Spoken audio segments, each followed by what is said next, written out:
شكرا.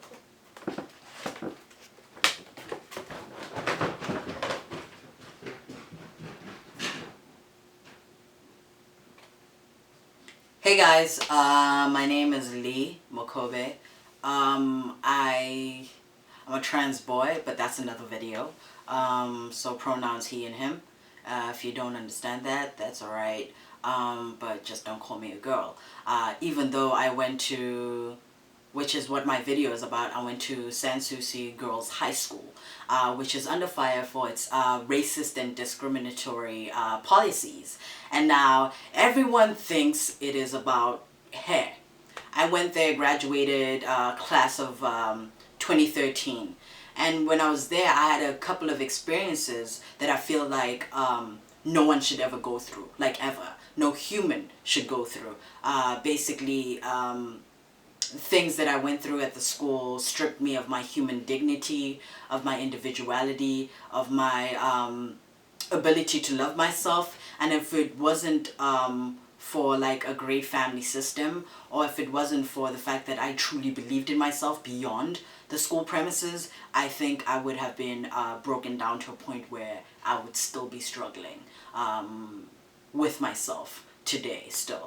And I think the first experience, a point that I always remember about the school and its racist policies is the fact that we had a history teacher,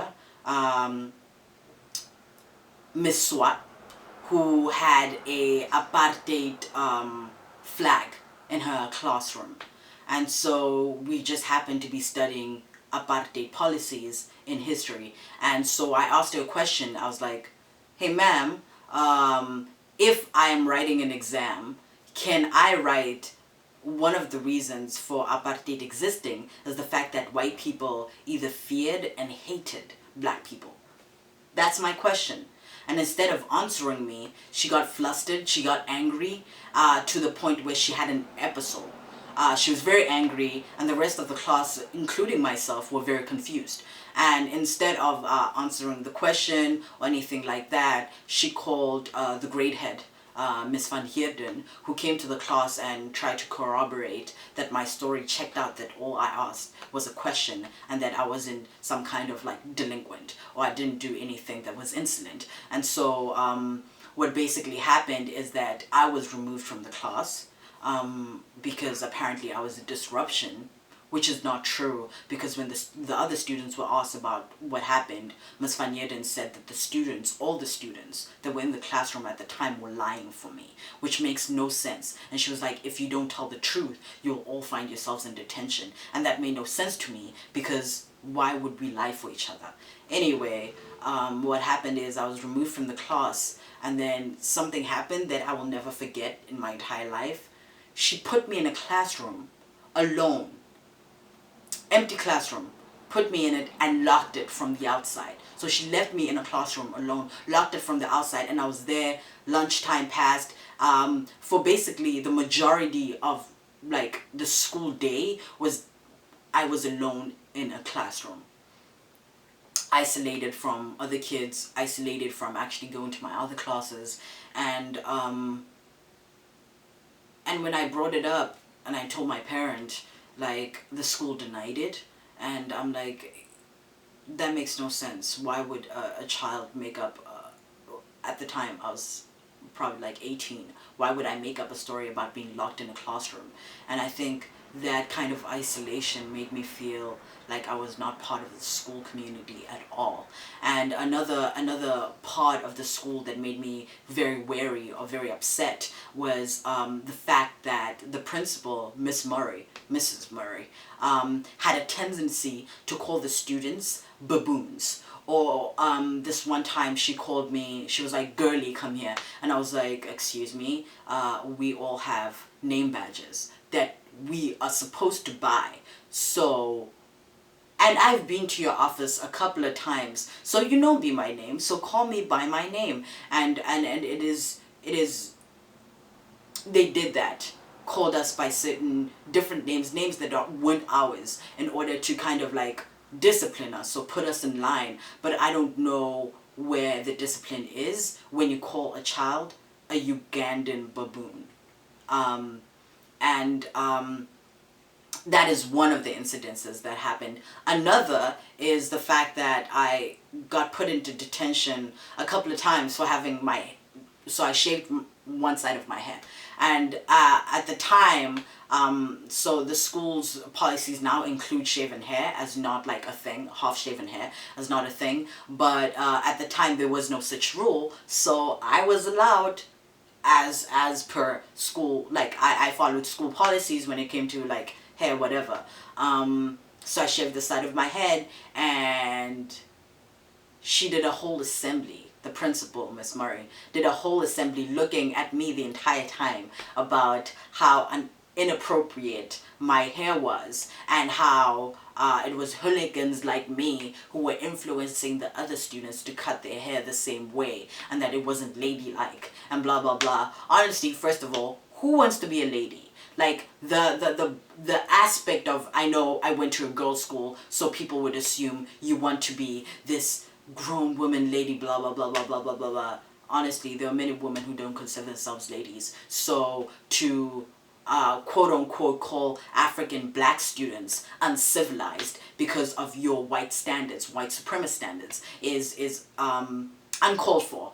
And I think the biggest shock for me is that the exclusion did not only come to like social activities, social school activities. For example, a group of students, including myself, black, we decided we want to do the school's talent show, do a poem and sing a song, and we were told we weren't chosen to represent the school for a talent show because we were too black and it was too much of, and anyway, that was one of the incidences where black students are excluded from quote unquote ambassador roles unless they do whatever the teachers and the principal tell them to do.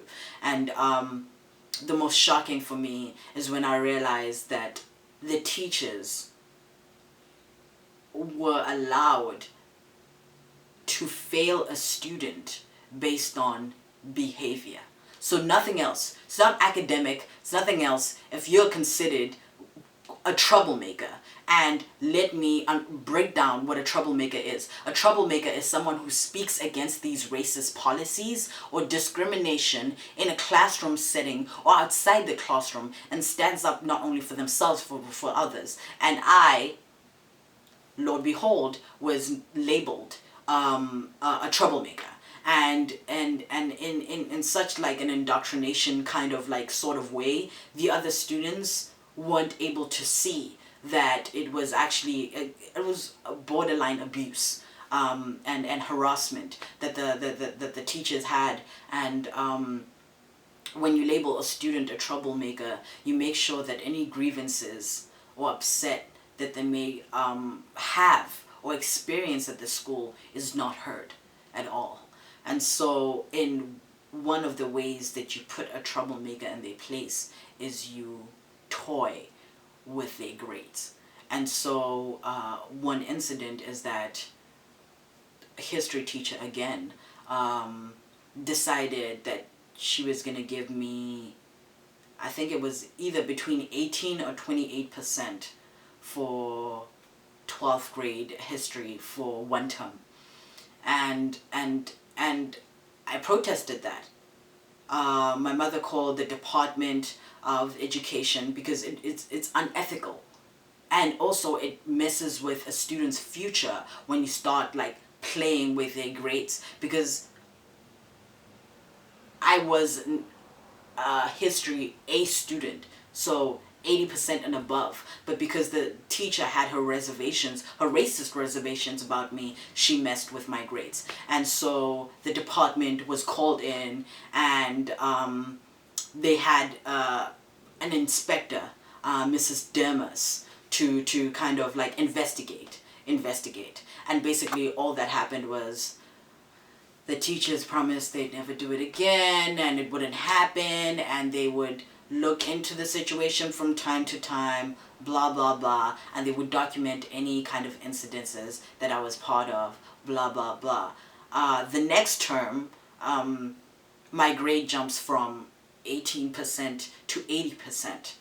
That makes no sense. No matter how much improvement that you go through, it's not a drastic jump from an F to an A. That doesn't make sense. And so that was one of the ways. And they did it to another student. I already graduated, and I had a student, and I won't like name her because obviously protection of the child, where they messed with her grades as well. And they failed students, black vocal students on purpose. Not students who are without talent or without intellectual like finesse. No, students who are able and ready and willing and wanting to get an education. They fail them on purpose. And that for me is the most that is what needs to be investigated. I see the hair, and I get that. I get the fact that you cannot be African in your own continent, and that for me is another whoa, wild. But the fact that they can determine whether or not you get into an institution afterwards is astounding to me. The fact that none of the teachers spoke up about discrimination is astounding to me. The fact that when we were in Afrikaans class and a majority black student population, the principal decided that she would instill a policy whereby the Afrikaans teachers would not translate to the students in English. And Afrikaans is not our mother tongue. It will never be. It's not second. It's not. Sometimes it's not even the third additional language that black students have. And for the principal to spite us in our 12th grade and tell the teachers, the Afrikaans teachers, that they cannot translate in English for us was wild to me. Was very wild. And the Afrikaans teachers were scared.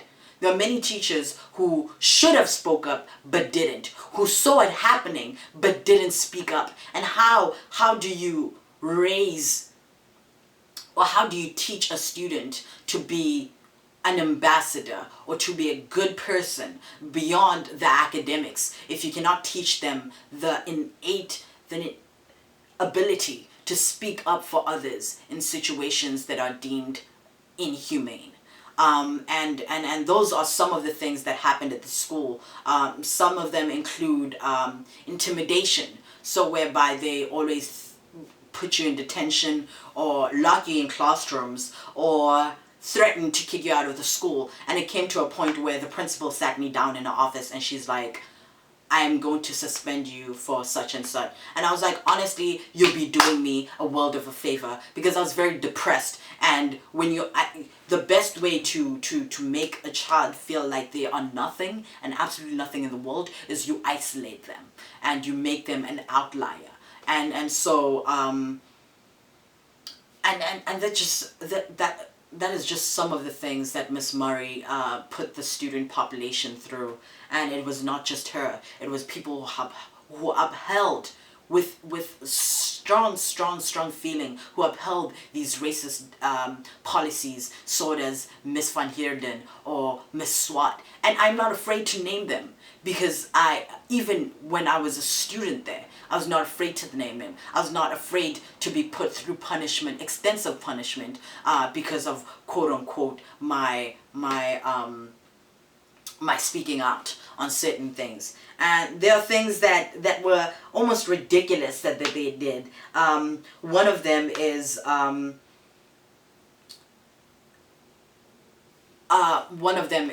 one day I was hugging a friend of mine at school. Like I just had a hard day, and a friend gave me a hug, and a teacher walked by and she was like, 5-second rule, step away from each other.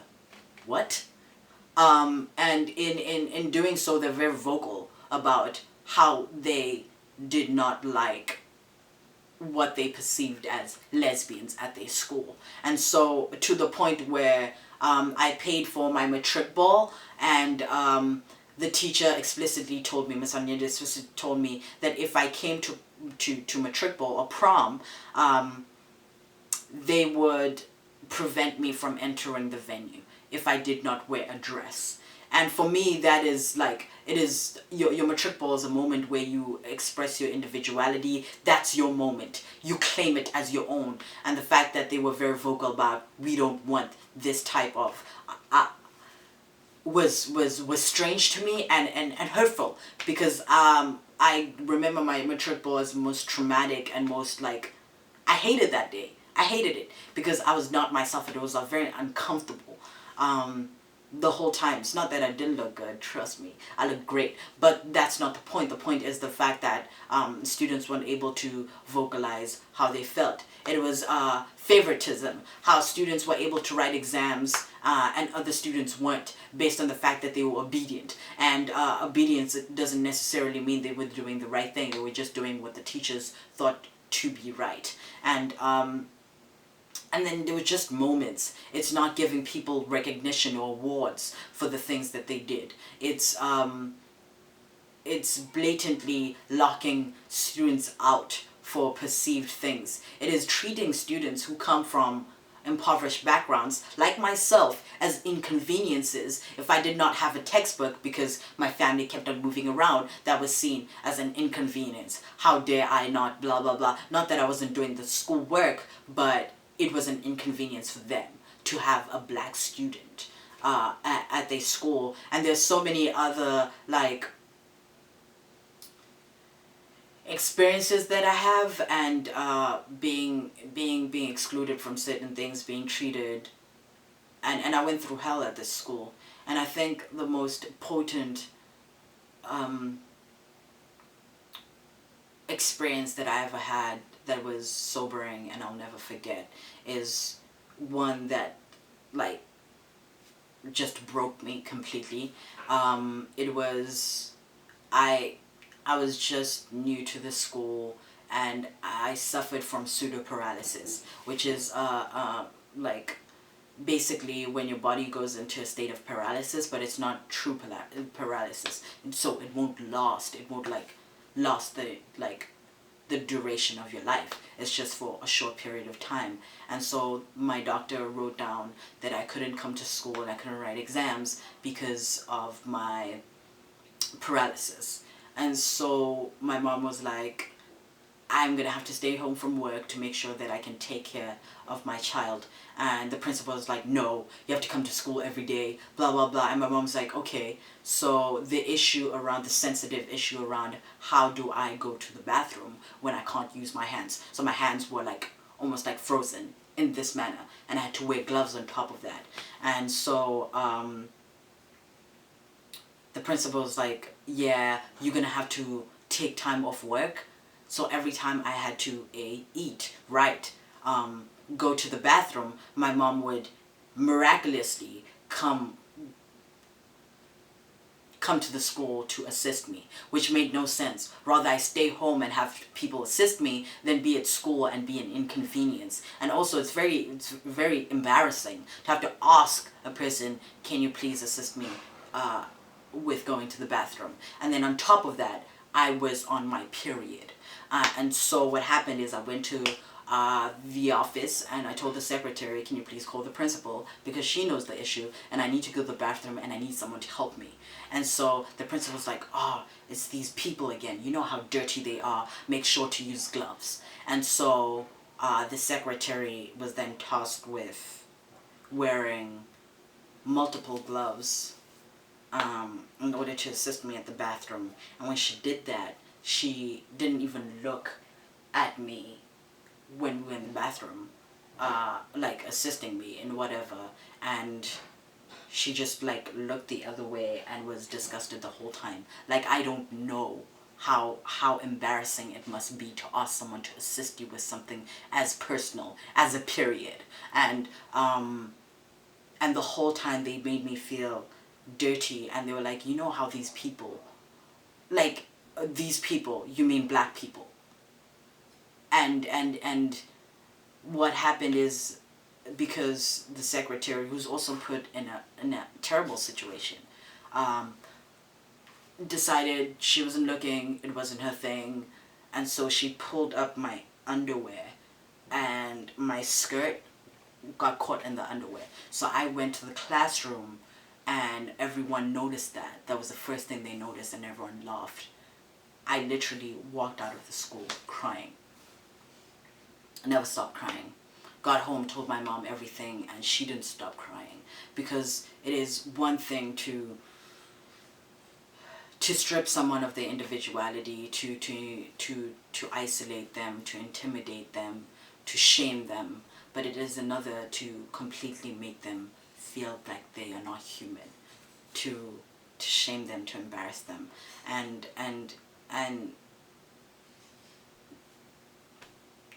no one got into trouble.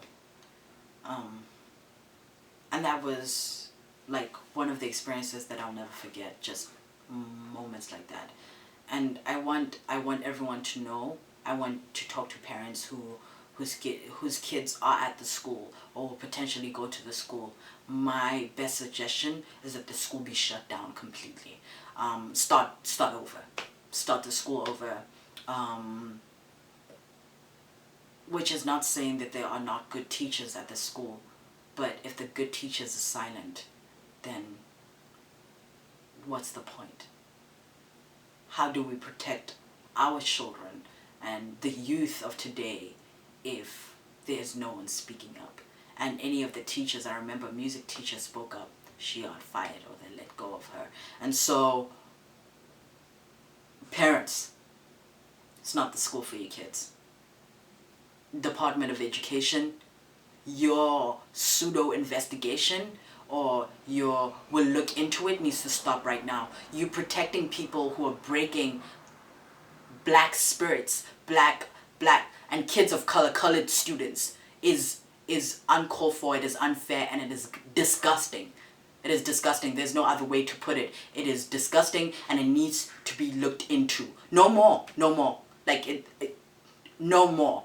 All the people who sponsor the school, they need to stop. Souci Girls High School needs to be shut down. They need to start it over. Or they need to interview and look into not only the policies but the treatment of the students. Every single student needs to have a voice in this. No more.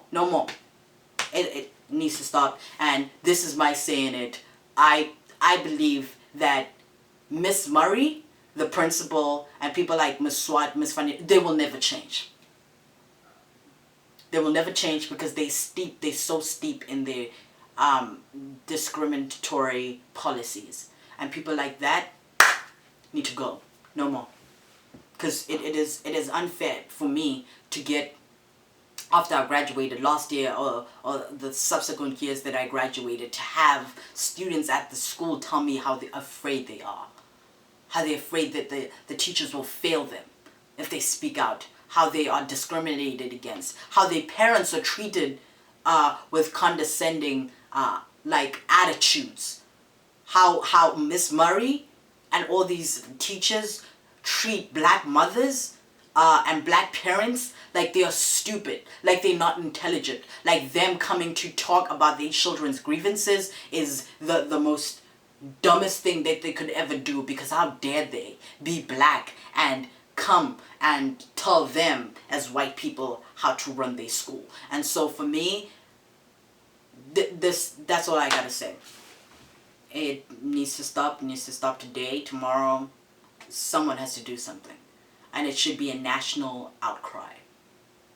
Yeah, I survived because I love myself a lot, and because at a young age I was taught how to be myself no matter what the circumstances are, and to be unapologetic about it. And best believe I stopped even going to detention